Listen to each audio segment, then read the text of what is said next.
मैं हमेशा से महल छोड़ना चाहता था, लेकिन मुझे इस तरह से जाने की उम्मीद नहीं थी।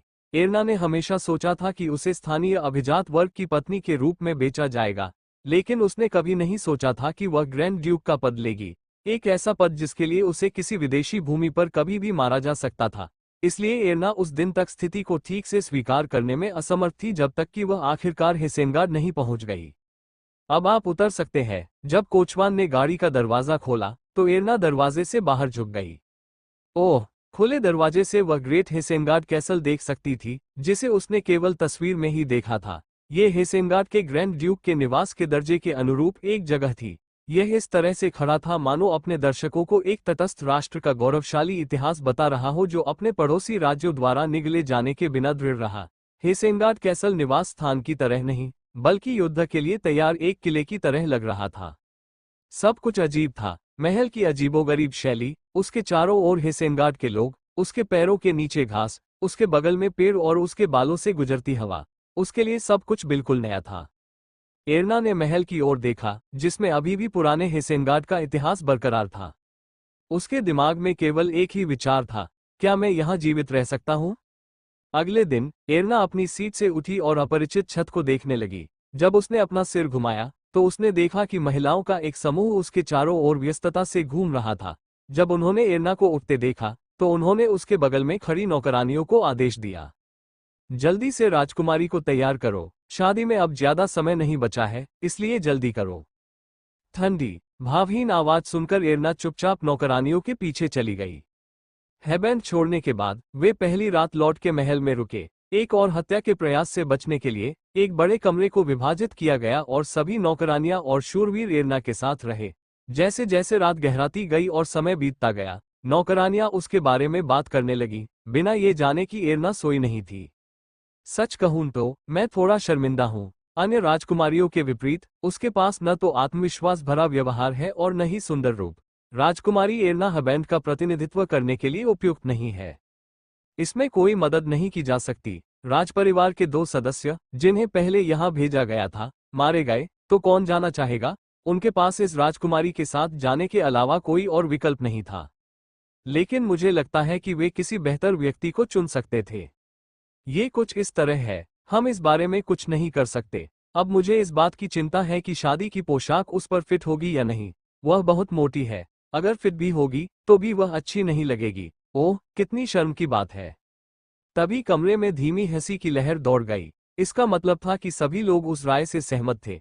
एरना, जो सोने का नाटक कर रही थी, ने अपना शरीर घुमाया। नौकरानियां, जिन्हें लगा कि एरना उठ रही है, थोड़ी देर के लिए चुप हो गईं। लेकिन एरना को स्थिर देखकर उन्होंने सोचा कि वह अभी भी सो रही है और अपनी बातचीत जारी रखी।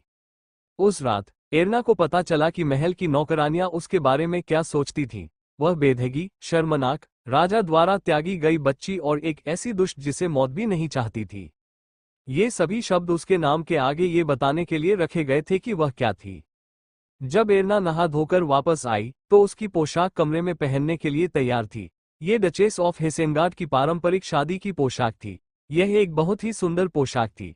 शुद्ध सफेद पोशाक में नाजुक लेस की खूबसूरत परतें थीं और लेस के अंत में उसमें लगे हुए महीन चमकदार मोती मंत्रमुग्ध कर रहे थे। राजकुमारी, इस तरफ आओ। महिलाओं ने एरना को संभाला और नौकरानियों के साथ मिलकर उसे शादी के कपड़े पहनाए। कुछ क्षण बाद एक महिला ने आह भरी और बड़बड़ाई, ये बहुत छोटा लग रहा है। फिर एक और महिला ने हंसते हुए अपना सिर हिलाया। एरना समझ गई कि वह क्या कहना चाहती थी, भले ही उसने जोर से नहीं कहा। ऐसा नहीं था कि कपड़े छोटे थे, बल्कि एरना के कपड़े बहुत बड़े थे। शर्म और शर्मिंदगी के कारण एरना अपना सिर नहीं उठा सकी। थोड़ी देर बाद नौकरानियों ने घोषणा की कि तैयारियां पूरी हो गई हैं और एरना को शीशे में देखने को कहा। एरना ने सावधानी से अपना सिर उठाया और फिर से सिर झुकाने के अलावा कोई विकल्प नहीं बचा। ये भयानक है। दर्पण में उसकी शक्ल एक जोकर जैसी लग रही थी। वह खूबसूरत कपड़ों और गहनों में लिपटी हुई हेम के टुकड़े की तरह लग रही थी। अगर उसका रंग रूप अच्छा होता तो वह थोड़ी प्यारी लग सकती थी। हालांकि चूंकि यह सीमा पार उसकी पहली लंबी गाड़ी यात्रा थी, इसलिए एरना ठीक से पानी की एक बूंद भी नहीं पी सकती थी। नतीजतन उसकी आंखों के नीचे काले घेरे दिखाई देने लगे और उसकी त्वचा खुरदरी हो गई। और इससे भी बदतर, उसकी त्वचा जगह जगह कील मुहासों से भरी हुई थी।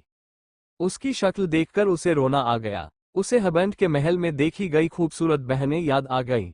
ये वस्त्र बहुत अच्छे लगते अगर वे उसे पहनने के बजाय उसे पहनती। वे नौकरानियों के सूक्ष्म ठंडे व्यवहार को भी नजरअंदाज नहीं करती। जब तैयारियां पूरी हो गईं, तो एरना को फिर से कोने में अकेला छोड़ दिया गया। दरअसल कमरे में कई नौकरानियां और शूरवीर भी थे, इसलिए यह नहीं कहा जा सकता था कि उसे पूरी तरह से अकेला छोड़ दिया गया था। हालांकि एरना को ऐसा महसूस हुआ कि वह यहाँ हेबेंस रॉयल्टी के नाम से एक वस्तु बन गई थी। एरना ने अपने आंसू रोक लिए, हालांकि वह बहुत उदास थी। मैं यहाँ हेसेनगार्ड का ग्रैंड ड्यूक बनने आया हूँ। एरना के लिए यही आखिरी गर्व था, यही उसका खुद का एकमात्र उपयोग भी था। मैंने आपसे कहा था कि आपको हेसेनगार्ड के ग्रैंड ड्यूक के रूप में मान्यता दिए जाने के लिए विवाह समारोह पूरा होना आवश्यक है। यदि वह ग्रैंड ड्यूक भी बन गई तो भी वह तुरंत शासन नहीं कर पाएंगी। आखिरकार वह तो हबैंड साम्राज्य से भेजी गई एक बिजुका मात्र थी और मार्क्विस कैनवन, जो उसके साथ आया था, वही वास्तव में हबैंड साम्राज्य का प्रतिनिधित्व करेगा और उसकी ओर से हेसेनगार्ड पर प्रभाव डालेगा। एथर का साम्राज्य स्थिर नहीं रहेगा। एरना हेसेनगार्ड के 2 ग्रैंड ड्यूक में से एक होगी। उसके साथ एथर साम्राज्य के अन्य शाही परिवार के सदस्य हेसेनगार्ड पर शासन करेंगे। मैं तो उसका नाम भी नहीं जानता। वह दुश्मन तो था ही, साथ ही उसका पति भी था। इसलिए एरना अपने साथी के बारे में जानने को उत्सुक थी। हालांकि उसे पता था कि वह कुछ घंटों में उससे मिलने वाली है, लेकिन उससे पहले वह बुनियादी बातें जानना चाहती थी। कोने में बैठी एरना ने एक गुजरती नौकरानी से पूछने से पहले कुछ हिचकिचाहट दिखाई। क्या गलत? जिस लड़की को एरना ने बुलाया था, उसके चेहरे पर थोड़ी सी झुंझलाहट थी। एरना ने धीमी आवाज में कहा। उसके कंधे फिर से उचक गए। मेरा विवाह साथी जो एथर किंगडम से आ रहा है। हे भगवान, तुम्हें अभी भी पता नहीं? उसकी निंदनीय आवाज एरना के दिल में चुभ गई। एरना कहने ही वाली थी कि उसे कभी किसी ने नहीं बताया था, लेकिन उसने चुप रहने का फैसला किया। ये कलन नाम का एक राजकुमार है। वह एथर के राजा की दूसरी पत्नी से पैदा हुआ पहला बेटा है। वह राजकुमारी की ही उम्र का है, और मैं। लड़की के चेहरे पर व्यंग्यात्मक भाव था, क्योंकि वह बोलती जा रही थी। तभी उसके बगल में बैठी एक और नौकरानी ने बोल रही लड़की को आंख मारी। फिर लड़की रुकी और फिर से अपनी बात समझाना शुरू किया। मैंने सुना है वह काफी लंबा और आकर्षक लग रहा है। जैसे ही लड़की ने बात की, उसके बगल में बैठी नौकरानियां रुक गईं, लेकिन उन्होंने एरना पर ध्यान नहीं दिया। वे सिर्फ ये जानना चाहती थीं कि दूसरा व्यक्ति कौन है। साथ ही उन्हें कलन नाम के आदमी पर तरस भी आया, भले ही वह दुश्मन देश का राजकुमार था। इतना शक्तिशाली शाही परिवार किसी को शादी के लिए चुन सकता था, जो कुछ हद तक उनकी इच्छा को दर्शाता था, भले ही उन्हें शादी करने के लिए राजनीतिक रूप से कितना भी मजबूर किया गया हो। तब कम से कम वह एरना जैसी बुरी लड़की के साथ नहीं पड़ता। एरना को शर्म से सिर झुकाते देख नौकरानी ने मुंह बिचकाते हुए बाहर निकल गई। उसके पीछे आई एक और नौकरानी ने उसकी तरफ देखा। आप ये क्यों कहोगे? क्यों? ये गलत नहीं है। क्या उन्होंने यह नहीं कहा कि राजकुमार पहले ठीक था? लड़की का स्पष्ट उत्तर सुनकर नौकरानी ने आह भरी। ये कुछ साल पहले की बात है। तुमने उसे कल ही देखा है, इसलिए तुम्हें ये पता है। कल रात जब राजकुमार ग्रैंड ड्यूक के महल में पहुंचा तो दोनों नौकरानियां अपने कर्तव्यों का पालन करने के बहाने उससे मिलने गईं। भले ही यह सब शांति संधि का हिस्सा था, लेकिन दुश्मन तो दुश्मन ही रहेगा। महिलाओं ने दूर से ही गाड़ी और एथर किंगडम के दूत को महल के द्वार से प्रवेश करते देखा। वे सुरक्षित पहुंच गए हैं। हाँ, यहाँ आने के दौरान हम सभी घबराए हुए थे, लेकिन सौभाग्य से इस बार हमें किसी भी भयावह घटना का सामना नहीं करना पड़ा। वास्तव में नौकरानियां भी हेसेनगार्ड आने के दौरान पूरे समय घबराई हुई थीं। राजपरिवार के 2 सदस्य पहले ही यहां आते समय मारे जा चुके थे, और उनके साथ आई दासियों और दूतों को राजपरिवार की रक्षा न करने के कारण दंडित किया गया। पहले आए राजपरिवार के सदस्यों के लिए रानी के परिवार ने अतिरिक्त सैनिक भी भेजे थे, लेकिन राजकुमारी एरना को रानी का समर्थन प्राप्त नहीं था, इसलिए उन्हें केवल शाही सेना के साथ भेजा गया। इसलिए उन सभी को लगा कि वे राजकुमारी के साथ मरने जा रहे हैं। लेकिन अजीब बात यह है कि इस बार कोई हत्या का प्रयास नहीं हुआ। इसके अलावा दोनों राज्यों के शाही परिवार के सदस्यों वाली गाड़ी सुरक्षित रूप से हेसेनगार्ड में पहुंच गई थी। नौकरानियों ने गाड़ी से उतर रहे आदमी पर एक नजर डालने के लिए अपनी एड़ियां ऊपर उठाई। कुछ ही देर बाद दोनों नौकरानियां दूसरी नौकरानियों को एथर के राजकुमार के बारे में बताने के लिए दौड़ीं, जिसे उन्होंने देखा था। इसके कारण महिलाएं पूरी रात कलन के बारे में बात करते हुए सो नहीं पाईं, जो एरना से शादी करेगा। नौकरानी ने पिछली रात की घटना को याद करके आह भरी। क्या होगा अगर आपकी बिना सोचे समझे की गई टिप्पणियों से राजकुमारी एरना की उम्मीदें बढ़ जाएं? क्या आप जिम्मेदारी लेंगे अगर वह शादी के मंडप में ये जानकर चौंक जाए कि वह वास्तव में किससे शादी करने जा रही है? ये सुनकर जिस नौकरानी ने एरना से झूठ बोला था, वह उपहास करने लगी। क्या उम्मीदें? शाही परिवार के सदस्य के रूप में अपनी शादी से उसे क्या उम्मीदें हो सकती हैं? इसके अलावा क्या उसके लिए एक अच्छे साथी की उम्मीद करना बहुत बेशर्मी नहीं होगी? अगर मैं उसकी जगह होता तो मैं खुद को आईने में देखते ही ऐसे विचारों को त्याग देता। चुप रहो, बात करना बंद करो। क्या मैं गलत नहीं हूं? जब तुमने उसे शादी की पोशाक पहने देखा तो तुमने भी आह भरी। सच कहूं तो मुझे एथ साम्राज्य के राजकुमार के लिए दुख हो रहा है जो उससे शादी करने जा रहा है।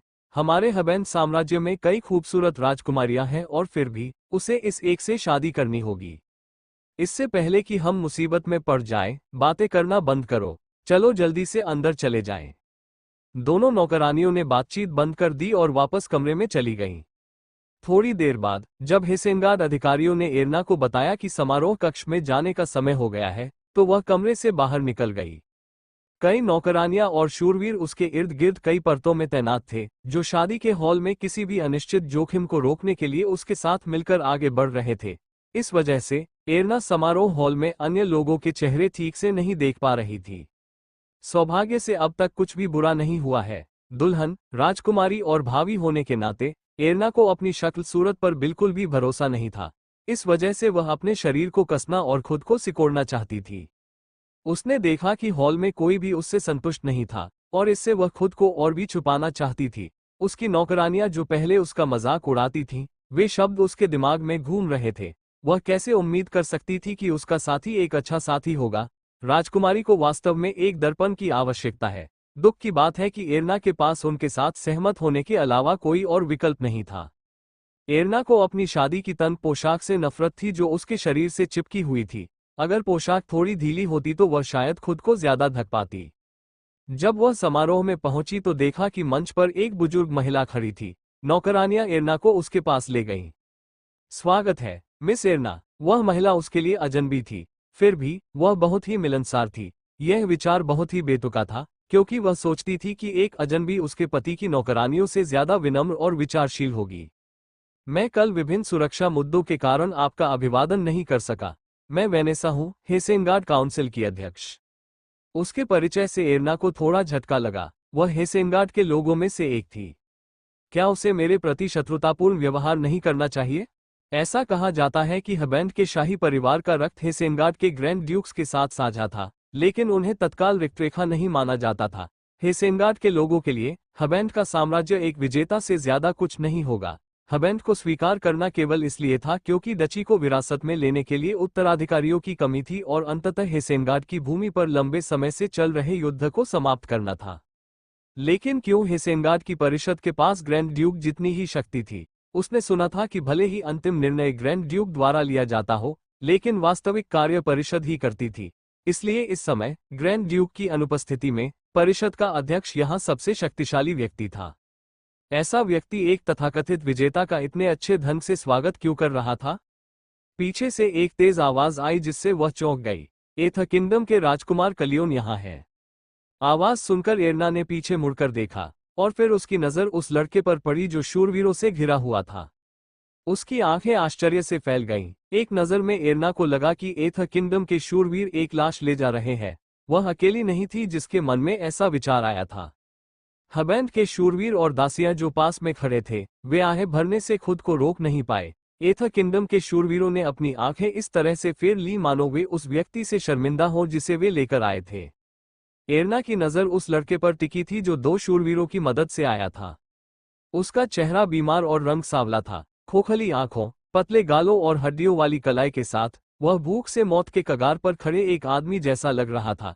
अपने बीमार शरीर के कारण लड़के के लिए खुद को संभालना मुश्किल था। वह शूरवीरों की मदद से लंगड़ाता हुआ पोडियम की ओर बढ़ा। यद्यपि उसका रूप नौकरानी द्वारा बताए गए रूप से बिल्कुल भिन्न था, फिर भी एरना उसकी चमकती आंखों के कारण उससे अपनी नजरें नहीं हटा सकी। अपने कमजोर शरीर के विपरीत उसकी गहरी नीली आंखें बहुत तेज थीं। उसकी आंखें समारोह हॉल के चारों ओर ऐसे देख रही थीं जैसे कोई जानवर किसी नए क्षेत्र की खोज कर रहा हो। जल्द ही उनकी नजरें एरनास से मिली, जो उसे आश्चर्य से देख रहा था। एक पल के लिए दोनों की आंखें आपस में टकरा गईं। इस बीच शूरवीरों ने लड़के को एरना के पास खड़ा कर दिया। क्या ये कलियोन है? एरना आश्चर्य से उसकी ओर देखती रही। हम एक ही उम्र के हैं, लेकिन कलन अविश्वसनीय रूप से छोटा था। भले ही वे समान उम्र के थे, जब वे एक दूसरे के बगल में खड़े हुए तो उनके शरीर में अंतर उल्लेखनीय रूप से अधिक स्पष्ट हो गया। उफ! पीछे बैठे कुछ लोग इसे बर्दाश्त नहीं कर पाए और जोर से हंसने लगे। हंसी पूरे कमरे में फैल गई जैसे कि वह संक्रामक हो। उनमें से वेनेसा ही एकमात्र ऐसी थी जो वायरल हंसी के आगे नहीं झुकी थी। वह इस स्थिति को कम करने के तरीकों पर विचार कर रही थी। एरना ने अपने होंठ काटे क्योंकि वह कर्कश हंसी सुन रही थी। वह अच्छी तरह जानती थी कि वह एक तमाशा बन गई थी, लेकिन उसने उम्मीद नहीं की थी कि कलन, जो उसकी दुर्दशा को साझा करता था, लोगों के उपहास में भी शामिल होगा। उसे उसके लिए दुख हुआ। क्या ये कद्दू? एक पल के लिए एरना को अपने कानों पर संदेह हुआ। हैरान होकर उसने अपना मुंह खोले हुए अपनी तरफ देखा। हालांकि आवाज बहुत ज्यादा फटी हुई थी, लेकिन यह अनोखी धीमी थी, जो यौवन के परिपक्व होने पर किसी की आवाज थी। यह निश्चित रूप से वेनेसा की आवाज नहीं थी, इसलिए ये कैलियन की आवाज होनी चाहिए। तुम क्या देख रहे हो? मैं तुम्हारे बारे में बात कर रहा हूं। कलन ने शर्मिंदा एरना की तरफ ऐसे देखा जैसे वह कोई दयनीय प्राणी हो। उस पल एरना के दिमाग ने आखिरकार यह समझ लिया कि कलन ने उसे क्या कहा था। कद्दू। एक पल के लिए एरना का दिमाग खाली हो गया।